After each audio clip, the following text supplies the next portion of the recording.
And welcome back, folks. And you know the sunshine is just beautiful today, but if you go outside, it's still chilly.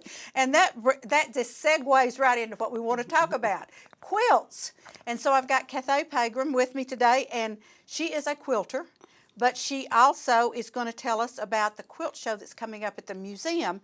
It's not coming up till a little bit later, but she needs to give you a head start on it. So welcome, Cathay. It's great to see you. Well, this is exciting for me. Well, good. And we're got an opportunity to show off some quilts at the museum at Five Points. And the quilt show will be from March the 9th through the 23rd. Okay. And March is National Quilt Month anyhow. Oh, I didn't know that. Yes, okay. yes. All righty. And so you see a lot of shows are around that time.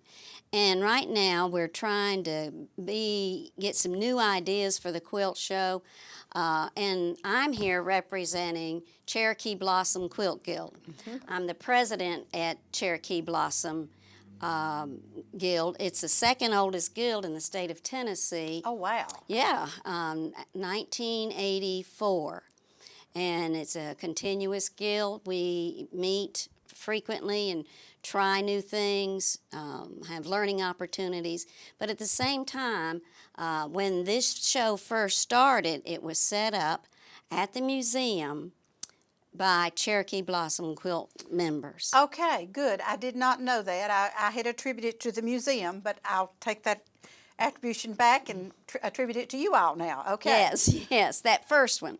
And but after that, the Stitches in Time has been really good. And then a few years, we're trying to make something better and get different interest in quilting. Now, somebody asked me, do you have to be an expert? Do you have to have a prize-winning quilt? And that answer is no. I brought some samples today to show you a few ideas about quilts, the type of quilts that we need and that we would like to showcase. Right. And it's not your quilts. It could be Grandma's quilt. Great-grandmama's quilt, if you got that. That would even be nice. Oh, that would be awesome if you had great-grandmamas. Yes. And we've got some lovely Bradley County quilts. And we have got some wonderful quilters here in Bradley County. We do. And these quilts are really nice. And, you know, we're going to just hold them up just a little bit. But now this is just what I call just an old-timey quilt. Just throw this on the bed to stay warm. It is, but now this is a summer quilt. It's Okay. missing the inside. It's got a top and a back. Oh, it's so pretty on the back. Yeah, too. but there's no batting inside, so it's a summer quilt. Oh, how neat. Okay. And I found this in my grandmother's attic, and it was all with newspaper behind it.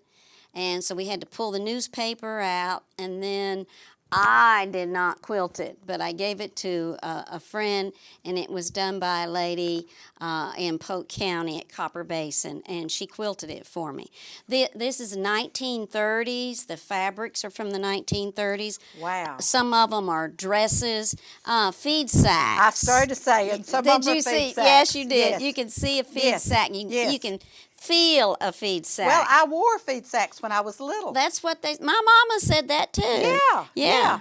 My granny made, you know, and they would try to get 2 sacks or 3 sacks of the same fabric so she'd have enough to make whatever, you know. And then they'd take a piece of that fabric and they'd hand it to their husband, and when he went to the store, she'd say, find the flour or the feed.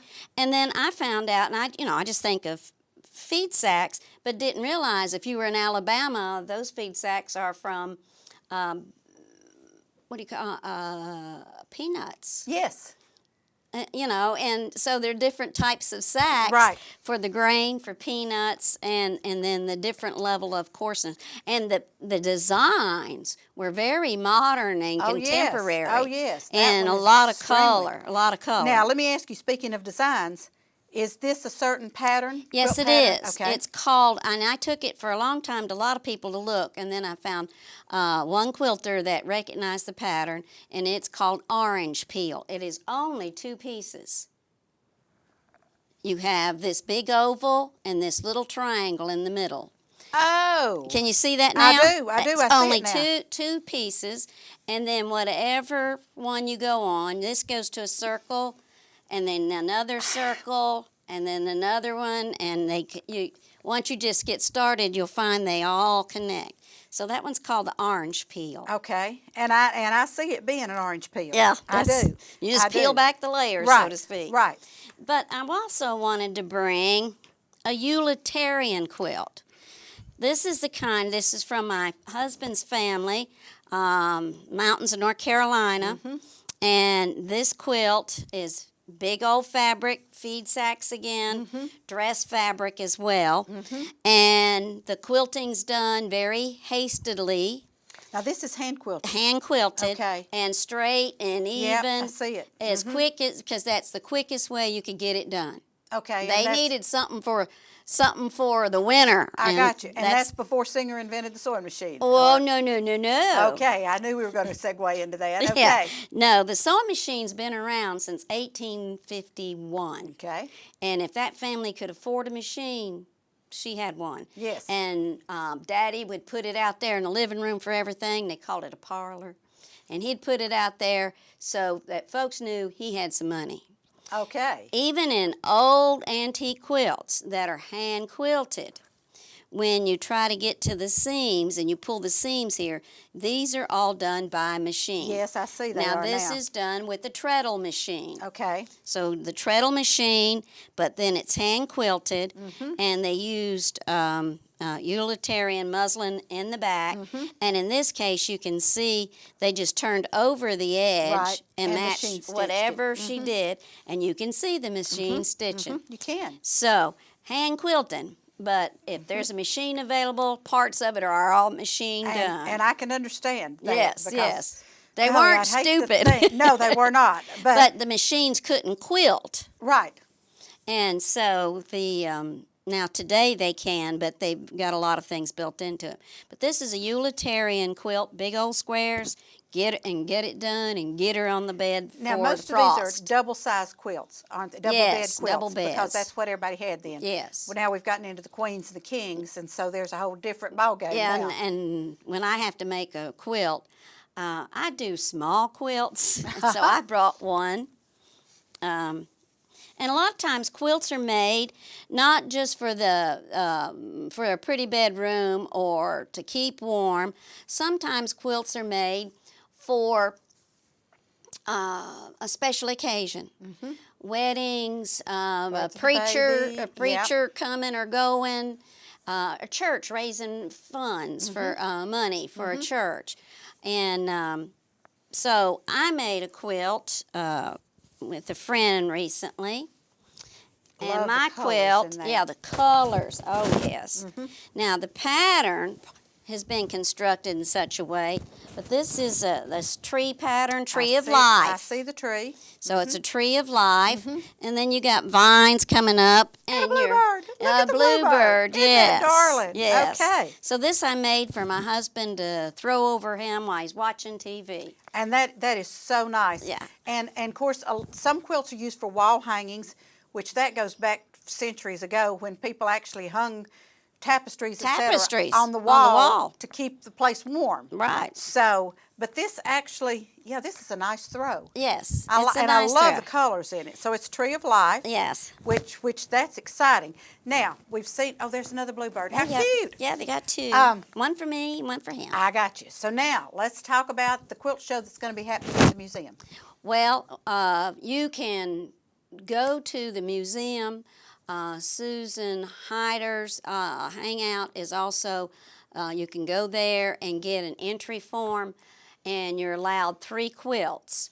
And Three. there's no money involved. You just document your quilt, turn it in, and they will take care of it. We've got a couple of quilters, and they'd be embarrassed to be called quilt artists, but and they really would. But when I look at it, I'm overwhelmed. I got you. Yes. Yeah. So there'll be quilts hanging for the 2 weeks, and then we're going to have some special nights. on You've done that in Tuesdays the and past. Thursdays. Yes. We learned how to do something. Yes, yes. Okay. And Stan Pegram, my husband's coming to talk about the history of the Singer sewing machine and the featherweight, how to care for it, and how you can clean not just that, but any mechanical machine. What are some of the things you should be doing? And that's usually a little class that folks enjoy coming to. We're going to have a trunk show where a few of the quilters will show their type quilts that they do, and you can really see the artistry and the different personalities come through. Then we're going to have a night that's tips and techniques. You come and we're going to show you some of those pesky things that people want to learn how to do and show you how, like points. Yeah, do your point. Yeah. Yeah, those I hate. Yeah. And I'm not a quilter, folks, No. okay? But I appreciate And I quilts, tell and- folks that I'm not a quilter, I'm a topper, you know. I Yes, get the tops done and I do a little quilting, and then I might give it to a long arm quilter, and they can get to places that I can't get to. And I see this is machine quilted. All but- machine quilted. But they have done, they've really done the pattern of the tree trunk. Right. And it really, and they've gone around each one of the leaves. Now, and- I did that part. Good girl. Yes, I Good did. girl. I'm proud of you. And so this is really, really nice. And pretty backing on it. Oh, I love my backing. Yes. Pretty That's one of my backing on it. favorites. And then I represent the Cherokee Blossom Quilt Guild, and one of the things is that we're wanting to do this, but we also want to show off that we have a quilt guild in town. Right. That you can learn to come, and we would help you with quilting. And we meet every Tuesday at the North Cleveland Baptist Church at 6:30 every Tuesday, unless there's something coming up that we don't have an opportunity to be Right. there, like Vacation Bible School. There you go. And somebody says, well, can I join a quilt guild? And I'll say, have you ever slept under a quilt? Have you ever had a picnic on a quilt? Have you smooched under a quilt? Oh, my goodness. Uh-huh. Can you spell quilt? If you can do any of those, you can join the Quilt Guild. I love it. I love it. And we'll take all folks wanting to learn. We have a variety of skill levels. And sometimes I actually get around to quilting. I love it. Now, two real quick questions for you. First of all, will there be any quilts for sale at the quilt show? Now that I don't know. Okay, that I will be up haven't to the seen individual? that. Yes. Okay. Yes. And so we have a drop-off forms are February 21st through the 24th. Those are drop-offs. soon, uh-huh. Yes. And then we're going to have a Lori Lockhart will be at the public library talking about the history of quilts. So they're tying that in. And then our show dates, as I said earlier, March 9th through 23. And the demo day, March the 11th, I've taught the Quilt Guild, and we will be scattered around all of the museum, and each of the members will be doing some type of quilting, whether it's hand embroidery, whether it's hand piecing. I take my little baby sewing machine, my little featherweight, and do piecing. We'll have somebody there that's going to show you how to make a demo wall. So there's all kinds of things that'll be going on there. Then there will be a trunk show with surface design. How to take your quilts and dress them up, make wall hangings. And that'll be interesting. So your announcements, we also have an opportunity this year, an opportunity quilt. The Guild made it. It will be hanging at the museum for view. When you buy your ticket at $5, that $5 is to come in any time during those 2 weeks and take in any of the other opportunities. But you also have an opportunity to win that quilt and take it home. Whoa! Yeah. Worth it. Worth Yeah, it. Worth yes. it. Cathay, thank you so much for being on with me today. This is so fascinating, and I love quilts, and I do sleep on quilts, and I have smooched on a quilt, and I have picnicked on a quilt, and I can spell quilts. So I'm a real expert in quilting. Yes. And my son, of all things, is a collector of quilts. Oh my. He has a quilt for every month. He changes the quilts on his bed, and I just think that's wonderful. And he gave me a Santa quilt for Christmas, which I just love, and it's still on the bed. And so I think this is going to be so exciting. So thank you for being on with me. I really appreciate it. Well, you're most welcome, and I've thoroughly enjoyed being here. Well, good. Folks, don't go away. We'll be right back with another guest who's written a book. In fact, he's written 2 books, and he's writing a 3rd book, and it's very exciting. So don't go away. We'll be right back.